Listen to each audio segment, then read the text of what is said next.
Hola, ¿qué tal? Nosotros somos Juntos Podemos Ver. Yo soy Rodrigo Vargas y el día de hoy vamos a continuar con la segunda parte del libro El general en su laberinto de Gabriel García Márquez. Vamos. El general había participado en secreto en la negociación del conflicto, sin moverse de la casa donde vivía de prestado, que era la del ministro de Guerra y Marina, y al final había mandado con la tropa rebelde al general José Laurencio Silva, su sobrino político y ayudante de gran confianza, como prenda de que no habría nuevos disturbios hasta la frontera de Venezuela.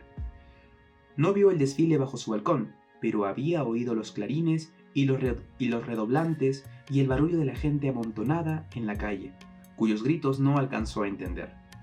Les dio tan poca importancia que mientras tanto revisó con sus amanuenses la correspondencia trazada y dictó una carta para el gran mariscal don Andrés de Santa Cruz, presidente de Bolivia, en la cual le anunciaba su retiro del poder, pero no se mostraba muy seguro de que su viaje fuera para el exterior. No escribiré una carta más en el resto de mi vida, dijo al terminarla. Más tarde, mientras sudaba la fiebre de la siesta, se le metieron en él sueños los clamores de tumultos distantes, y despertó sobrecogido por un reguero de petardos que lo mismo podían ser de insurgentes que de polvoneros. Pero cuando lo preguntó, le contestaron que era la fiesta. Así nomás, es la fiesta, mi general, sin que nadie, ni el mismo José Palacios, se hubiera atrevido a explicarle qué fiesta sería.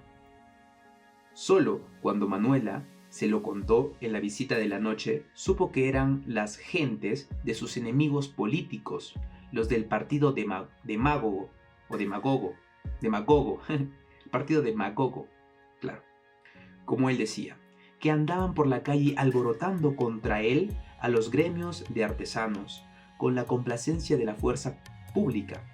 Era viernes, día de mercado, lo cual hizo más fácil el desorden en la plaza mayor. Una lluvia más recia que la de costumbre, con relámpagos y truenos, disperso a los revoltosos al anochecer. Pero el daño estaba hecho. Los estudiantes del Colegio de San Bartolomé se habían tomado por asalto las oficinas de la Corte Suprema de Justicia para forzar un juicio público contra el general, y habían destrozado a bayoneta y tirado por el balcón un retrato suyo de tamaño natural, pintado al óleo por un antiguo abanderado del Ejército Libertador. Las turbias, borrachas de chicha, habían saqueado las tiendas de la calle Real y las cantinas de los suburbios, que no cerraron a tiempo, y fusilaron en la Plaza Mayor a un general de almohadas de acerrín, que no necesitaba la casaca azul con botones de oro para que todo el mundo lo reconociera. Lo acusaban de ser el promotor oculto de la desobediencia militar, en un intento tardío de recuperar el poder que el Congreso le había quitado por voto unánime al cabo de 12 años de ejercicio continuo. Lo acusaban de querer la presidencia vitalicia para dejar en su lugar a un príncipe europeo. Lo acusaban de estar fingiendo un viaje al exterior, cuando en realidad se iba para la frontera de Venezuela, desde donde planeaba regresar para tomarse el poder al frente de las tropas insurgentes. Las paredes públicas estaban tapizadas de pepeluchas, que era el nombre popular de los pesquines de injurias que se imprimían contra él, y sus partidarios más notorios permanecieron escondidos en casas ajenas hasta que se apaciguaron los ánimos. La prensa, adicta al general Francisco de Paula Santander, su enemigo principal, había hecho suyo el rumor de que su enfermedad incierta, pregonada con tanto ruido, y los alardes machacones de que se iba eran simples artimañas políticas para que le rogaran que no se fuera. Esa noche, mientras Manuel Sáenz le contaba los pormenores de la jornada borrascosa, los soldados del presidente interino trataban de borrar en la pared del palacio arzobispal un letrero escrito con carbón: ni se va ni se muere. El general exhaló un suspiro. Muy mal deben andar las cosas, dijo, y yo peor que las cosas, para que todo esto hubiera ocurrido a una cuadra de aquí y me hayan hecho creer que era una fiesta. La verdad era que aún sus amigos más íntimos no creían que se iba, ni del poder ni del país. La ciudad era demasiado pequeña y su gente demasiado cominera para no reconocer las dos grandes grietas de su viaje incierto, que no tenía dinero suficiente para llegar a ninguna parte con un séquito tan numeroso y que, habiendo sido presidente de la República, no podía salir del país antes de un año sin un permiso del gobierno, y ni siquiera había tenido la malicia de solicitarlo. La orden de hacer el equipaje que él dio de un modo ostensible para ser oído por quien quisiera. No fue entendida como una prueba terminante ni por el mismo José Palacios, pues en otras ocasiones había llegado hasta el extremo de desmantelar una casa para fingir que se iba, y siempre fue una maniobra política certera. Sus ayudantes militares sentían que los síntomas del desencanto eran demasiado evidentes en el último año. Sin embargo, otras veces había ocurrido, y el día menos pensado lo veían despertar con un ánimo nuevo y retomar el hilo de la vida con más ímpetus que antes. José Palacios, que siempre siguió de cerca estos cambios imprevisibles, lo decía a su manera. Lo que mi señor piensa, solo mi señor lo sabe. Sus renuncias recurrentes estaban incorporadas al cancionero popular, desde la más antigua, que anunció con una frase ambigua en el mismo discurso con que asumió la presidencia. Mi primer día de paz será el último del poder. En los años siguientes volvió a renunciar tantas veces y en circunstancias tan disímiles que nunca más se supo cuándo era cierto. La más ruidosa de todas había sido 2 años antes, la noche del 25 de septiembre, cuando escapó, ileso de una conjura para asesinarlo dentro del dormitorio mismo de la Casa de Gobierno. La comisión del Congreso, que lo visitó en la madrugada, después de que él pasó 6 horas sin abrigo debajo de un puente, lo encontró envuelto en una manta de lana y con los pies en un platón de agua caliente, pero no tan postrado por la fiebre como por la desilusión. Les anunció que la conjura no sería investigada, que nadie sería procesado y que el Congreso previsto para el año nuevo se reuniría de inmediato para elegir otro presidente de la República. Después de eso, concluyó, yo abandonaré Colombia para siempre. Sin embargo, la investigación se hizo, se juzgó a los culpables con un código de hierro y 14 fueron fusilados en la Plaza Mayor. El Congreso Constituyente del 2 de enero no se reunió hasta 16 meses después, casi un año y medio, y nadie volvió a hablar de la renuncia. Pero no hubo por esa época visitante extranjero, ni contertulio casual, ni amigo de paso a quien él le hubiera dicho, me voy para donde me quieran. Las noticias públicas de que estaba enfermo de muerte no se tenían tampoco como un indicio válido de que se iba. Nadie dudaba de sus males. Al contrario, desde su último regreso de la Guerra del Sur, todo el que lo vio pasar bajo los arcos de flores se quedó con el asombro de que solo venía para morir. En vez de palomo blanco, su caballo histórico venía montado en una mula pelona con gualdrapas de estera, con los cabellos encanecidos y la frente surcada de nubes errantes, y tenía la casaca sucia y con una manga descosida. La gloria se le había salido del cuerpo. En la velada taciturna que le ofrecieron esa noche en la Casa de Gobierno, permaneció acorazado dentro de sí mismo, y nunca se supo si fue por perseveridad política o por simple descuido que saludó a uno de sus ministros con el nombre de otro. No bastaban sus aires de postrimerías para que creyeran que se iba, pues desde hace 6 años se decía que estaba muñéndose y sin embargo conservaba entera su disposición de mando. La primera noticia la había llevado un oficial de la Marina británica que lo vio por casualidad en el desierto de Pativilca, al norte de Lima, en plena guerra por la liberación del sur. Lo encontró tirado en el suelo de una choza miserable, improvisada, como cuartel general, envuelto en un capote de barragán y con un trapo amarrado en la cabeza, porque no soportaba el frío de los huesos en el infierno del mediodía, y sin fuerza siquiera para despertar las gallinas que picoteaban en torno suyo. Después de una conversación difícil, atravesada por ráfagas de demencia, despidió al visitante con un dramatismo desgarrador. Vaya, y cuéntele al mundo cómo me vio morir, cagado de gallinas en esta playa inhóspita, dijo. Se dijo que su mal era un tabardillo causado por los soles mercuriales del desierto. Se dijo después que estaba agonizando en Guayaquil y más tarde en Quito, con una fiebre gástrica cuyo signo más alarmante era un desinterés por el mundo y una calma absoluta del espíritu.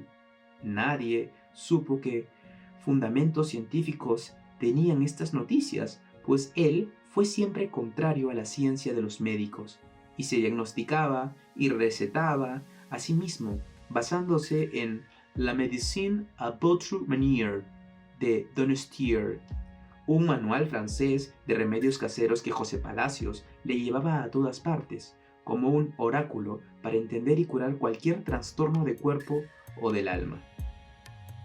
En todo caso, no hubo una agonía más fructífera que la suya, pues mientras se pensaba que muriera en Pativilca, atravesó una vez más las crestas andinas, venció en Junín, completó la liberación de toda la América española con la victoria final en Ayacucho, creó la República de Bolivia y todavía fue feliz en Lima como nunca lo había sido ni volvería a serlo jamás con la embriaguez de la gloria.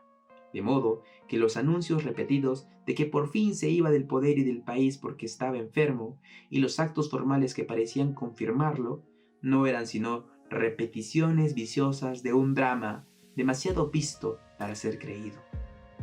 Pocos días después del regreso, al final de un agrio consejo de gobierno, tomó del brazo al mariscal Antonio José de Sucre. «Usted se queda conmigo», le dijo. Lo condujo al despacho privado, donde solo recibía a muy pocos elegidos y casi lo obligó a sentarse en su sillón personal. «Ese lugar es ya más suyo que mío», le dijo. El gran mariscal de Ayacucho, su amigo entrañable, conocía a fondo el estado del país, pero el general le hizo un recuento detallado antes de llegar a sus propósitos. En breves días había de reunirse el Congreso Constituyente para elegir al presidente de la República y aprobar una nueva constitución, en una tentativa tardía de salvar el sueño dorado de la integridad continental. El Perú, en poder de una aristocracia regresiva, parecía irrecuperable. El general Andrés de Santa Cruz se llevaba a Bolivia de cabestro por un rumbo propio. Venezuela, bajo el imperio del general José Antonio Páez, acababa de proclamar su autonomía. El general Juan José Flores, prefecto general del sur, había unido a Guayaquil y Quito para crear la República Independiente del Ecuador.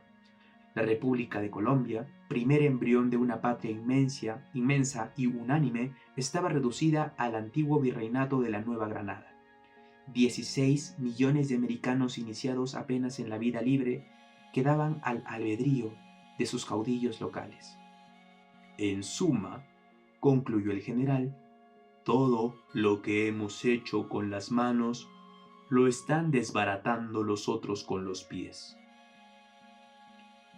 Es una burla del destino, dijo el mariscal Sucre. Tal parece como si hubiéramos sembrado tan hondo el ideal de la independencia que estos pueblos están tratando ahora de independizarse los unos de los otros. El general reaccionó con una gran vivacidad.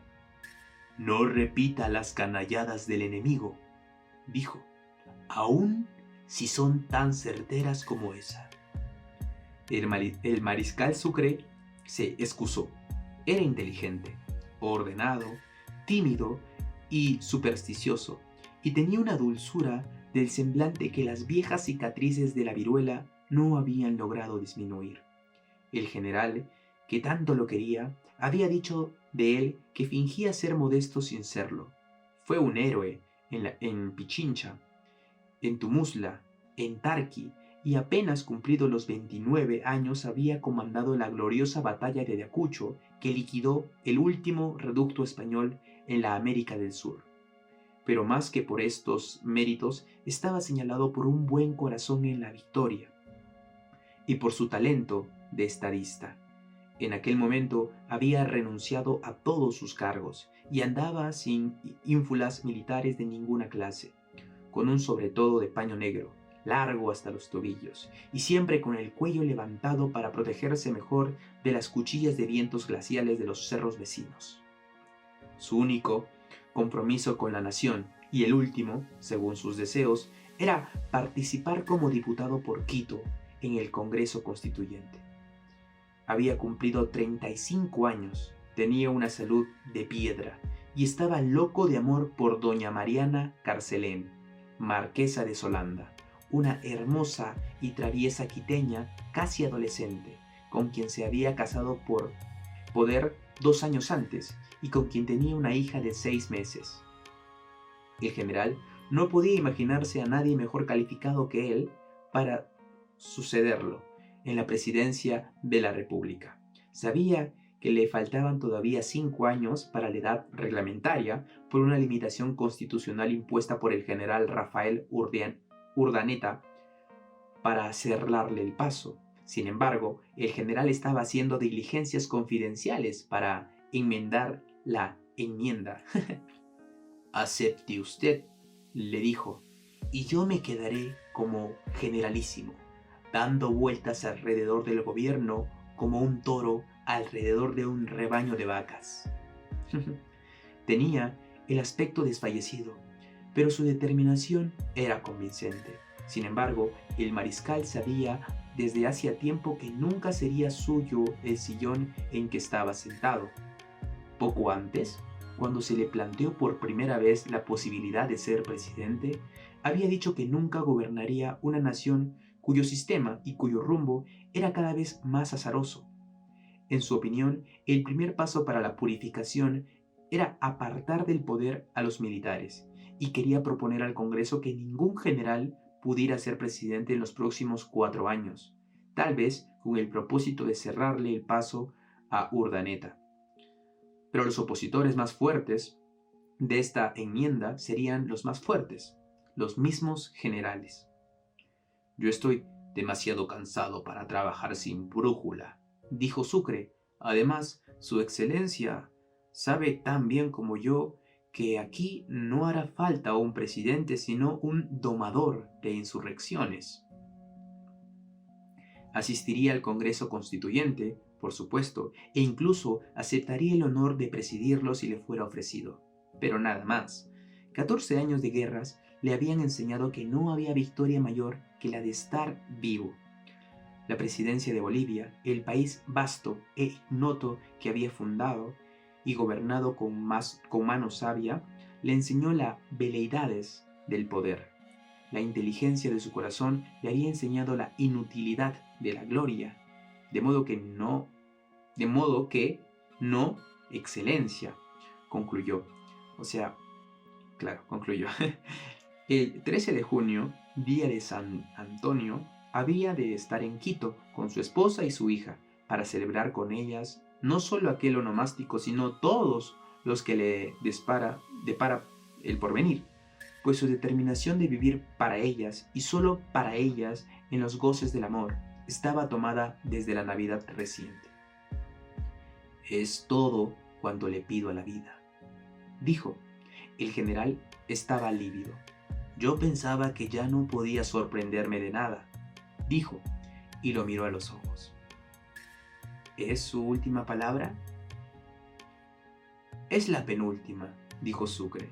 «La última es mi eterna gratitud por las bondades de su excelencia». El general se dio una palmada en el muslo para despertarse a sí mismo de un sueño irredimible.